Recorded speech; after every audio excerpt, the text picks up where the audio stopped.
Hello vinyl community, this is Randy. Back today with another video. Today I'm going to show you some records that I have picked up in the last part of September 2025. Today is October the 4th of 2025, Saturday, October the 4th of 2025. Background music that we're hearing right now is actually a CD. It's, I don't think you can't see it over there. I have it displayed, but the background music is Lee Perry, listening to some dub. But I've been listening to a lot of instrumental and dub type music lately, so I'm using that for background. That's actually an older CD that I've had for a while. That CD was sent to me by Sean Cecilia, Kim Gordon Single, the Vinyl Minimalist, who he sent me that one a while back, that CD a while back. Sent me this record just in the past couple weeks. I've received this one from him. John Abercrombie. The name of the album is Night. N-I-G-H-T. So John Abercrombie is a guitarist. This record is on the ECM label, so he fits right in with the ECM group, that kind of music. And actually, this one is maybe a little bit more upbeat than some of the ECM stuff that I've heard. It's not quite as background music. It's a little bit more melodic, I guess, and it sounds really good. There's 4 people playing on here. John Abercrombie plays guitar. Jan Hammer on keyboards. His name, Jan Hammer. Jan in English. Seems like it could be John. I think it's a common name, Jan. Jan Hammer. I heard somebody say that if you're going to call him Jan, then you should pronounce the last name Hammer, more like I think it's a Czech last name. So anyway, Jan Hammer's the keyboard player. Really well-known guy. Played with Jeff Beck on a couple albums, and Jack DeJohnette on drums. Just incredible, an absolute powerhouse. He's really amazing on here, and they call him Mike Brecker. They call him Mike Brecker on saxophone. I think he's much more well-known as Michael Brecker. He and his brother Randy Brecker, who played trumpet, were just incredibly popular in the 70s and 80s. Well, I think right up to both of their deaths to play on other people's records. I think they both played on a million records. I have these 2 CDs by Michael Brecker. He is a jazz saxophonist. Don't try this at home. And now you see it, now you don't. So I was familiar with him, and so it's good to get that. And yeah, fantastic sounding album. So thanks for sending that, Sean. I was going to just mention to you very quickly that I actually have another Abercrombie CD, which is actually another one that Sean sent to me a while back. He seems like he's trying to get rid of all this John Abercrombie. I don't know why, but there's a picture of him. I think that's a picture of him probably from back in the 70s, about when this was recorded. And then here's one from probably the 2000s. John Abercrombie. I received in the mail this record by a band called Guerilla. Guerilla, you're weird now. Guerilla is a band from the United States. This is on Sub Pop Records. I think they're from up there in the Brooklyn area or New York area. But this record was recorded at Trey Anastasio's recording studio. So I assume that's in Vermont. And so that was a big reason for me to get it, just the Trey connection. And I think he had a little bit of input into the record too. Very cool inner sleeve on this one, and then you get the lyrics on the other side. This is the Loser edition. This is on Sub Pop Records, so this is the first printing on this Loser edition. Yellow. Guerilla. They have a girl lead singer. The guy sings some too, and you know, they are very much just like pop music. It's always like new wave or something, going back to the 80s. So it's a throwback sound. Some of it rocks a little bit more. And just very pop music, I think, is what I would call it. And it's the kind of thing that we should be hearing on the radio if there was any justice in this world. But maybe there's a radio station that plays it. I was familiar with Guerilla Toss because they had a record in the Sub Pop Singles Club from Volume 5 of the Sub Pop Singles Club. They had a record in that one, so I was already somewhat familiar with Guerilla Toss. So here's what the single looks like. This is one of those. I thought they were all going to be colored vinyl, but this was on black vinyl. So, Guerilla Toss. Pop music, really, is just what I would call that, I think. I got this Jimmy Giuffre record. Music for people, birds, butterflies, and mosquitoes. Jimmy Giuffre is a tenor, saxophonist. I think that's the main thing he's known for, even though he also plays, I think it says what he plays on here. He also plays flute and clarinet on this one. So flute, clarinet, and tenor saxophone. This is a three-piece band. So Kiyoshi Tokunaga on bass and Randy Kay on percussion.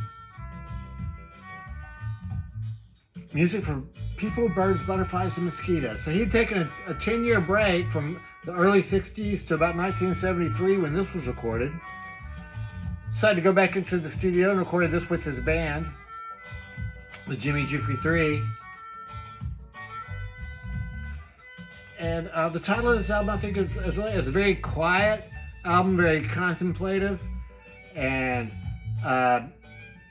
it's very enjoyable. All three of the band members are just a vital part of the whole sound. Each one, it's hardly like they're even playing rhythm or background. It's almost like they're all three lead instruments.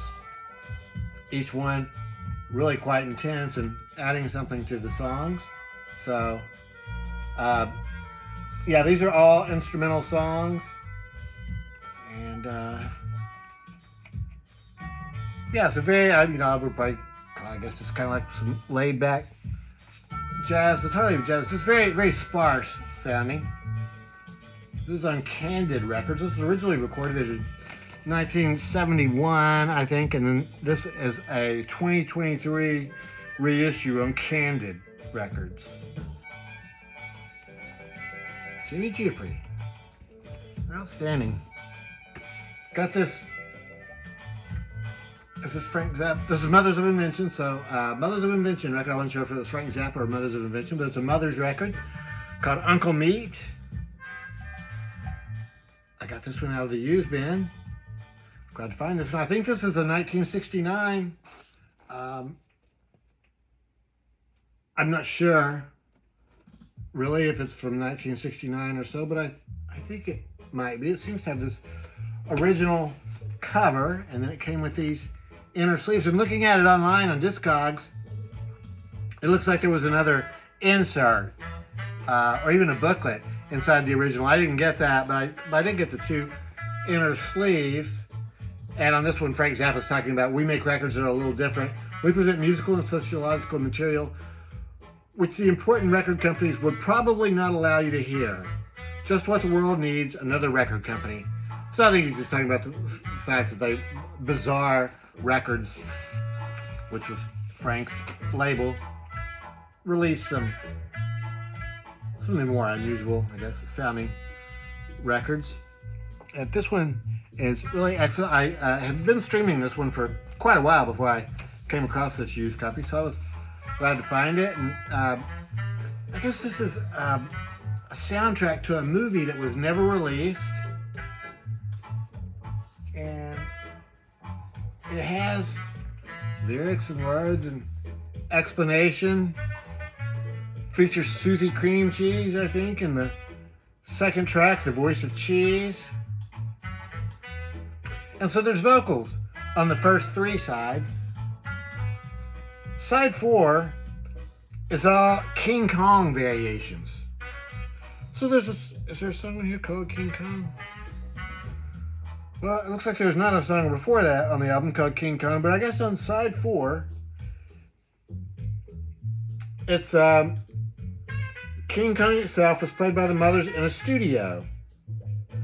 So, as King Kong, then it's broken up into sections, which I think the sections are basically broken up by the person in the band who is sort of playing the lead part at that point. So, track number 4 is King Kong, the Gardner varieties. And Gardner is, who is Gardner? Bunk Gardner. Bunk Sweet Pants Gardner. Piccolo flute, clarinet, bass, clarinet, soprano sax, alto sax, tenor sax, and bassoon. So it's really side 4 that I really like a lot about this record. The first 2 sides are good too. What I've really found with Frank Zappa is I like his instrumental stuff the best. And side 4 is all instrumental.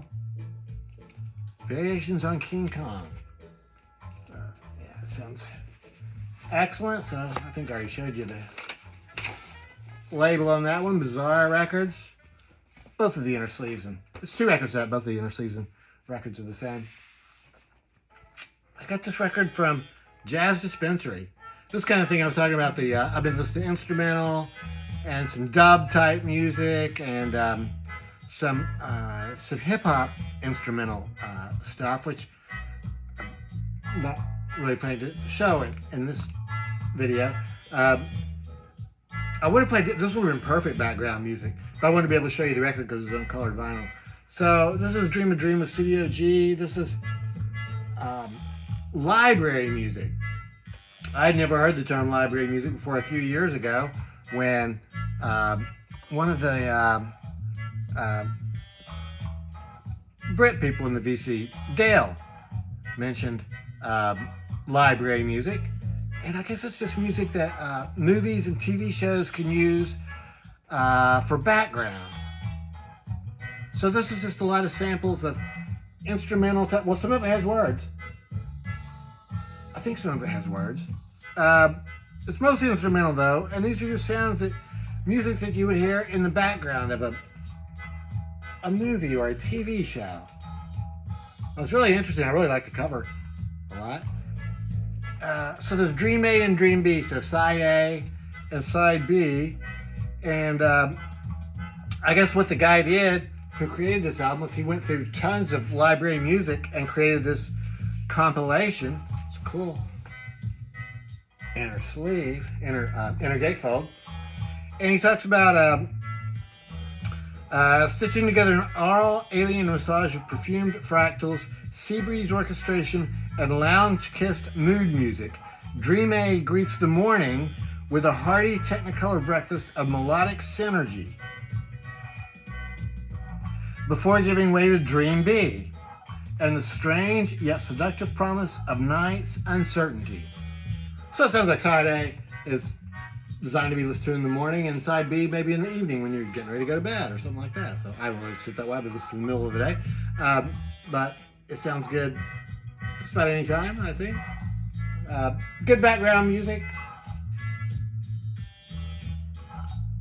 Dream a Dream with Studio G. Crate Diggers Archive, 1970 to 2009. So that one is on this red vinyl. Very cool. The Dream B is on dark colored label. Dream A on, I guess, sort of sunrise yellow. Really enjoyable. I could listen to this a lot. Yeah. Very cool. Record I got a little while back, I hadn't gotten around to showing yet, is How to Make a Masterpiece. And this is by a guy whose name is Masterpiece. I suppose that's Masterpiece.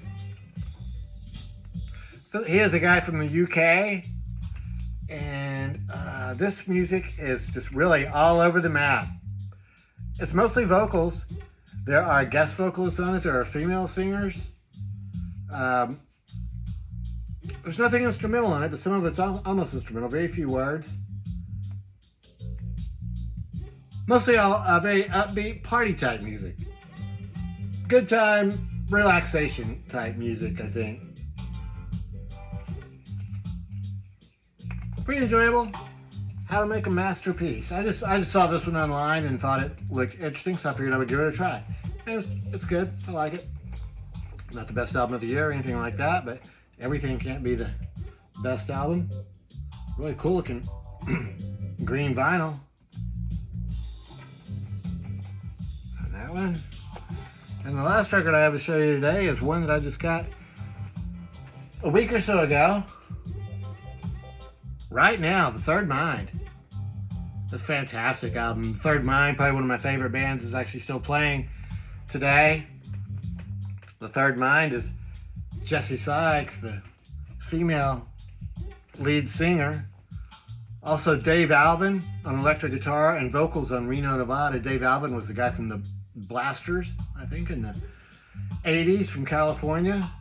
Other than that, these are not necessarily really people that I would recognize their names, but this is their third studio album, and what they've done on all their albums is covers of 60s psychedelic type songs, and then also some originals. So they do a cover here of Shake Sugaree, which is very cool. I'm sure that the Grateful Dead song Sugaree had to be somewhat loosely based on that, if only for the title, Sugaree, because the words and the melody are really not anything at all like the Grateful Dead song. But she sings Shake Sugaree, and it's really good. Pretty Polly. Also, there's only 6 songs on here, but I tell you, this album is really, it's just fantastic. The songs kind of start out slowly, just almost like a acoustic and music with Jessie singing along, and they just slowly evolve until, you know, by 5 or 6 minutes into the song, you find yourself in the middle of a psychedelic hurricane. Really quite intense, all these songs. Before We Say Goodbye, I think, is one that they wrote themselves. They do a fantastic version of The Creator Has a Master Plan. I meant to pull the CD I have. That is on the, well, hang on just a second. I'll just go and grab it, right? Yeah, so the last song on this record is The Creator Has a Master Plan, which is a song that they are covering that was originally on this Pharoah Sanders album, which I have the CD. Karma. It's a very long song. It's over a side long. It works out better on CD because it takes up half of side 2 if you have the record. It's pretty cool. They gave me as a sticker, an impulse sticker. Here's the booklet for that one. So yeah, I'll just show you that was the original of that. So yeah, The Third Mind Right Now. So this is the third studio album I've gotten from them. I also have a live album, and each one is really fantastic. So I'm very happy about those. So oh yeah, so here's what the band looks like. Here's the track listing. That is on delicious black vinyl. Yep Rock Records. So that's it. Those are the records I've picked up in the last part of September 2025. And I'm interested to know what you think about those records. And I hope everybody's doing well. Thanks for watching.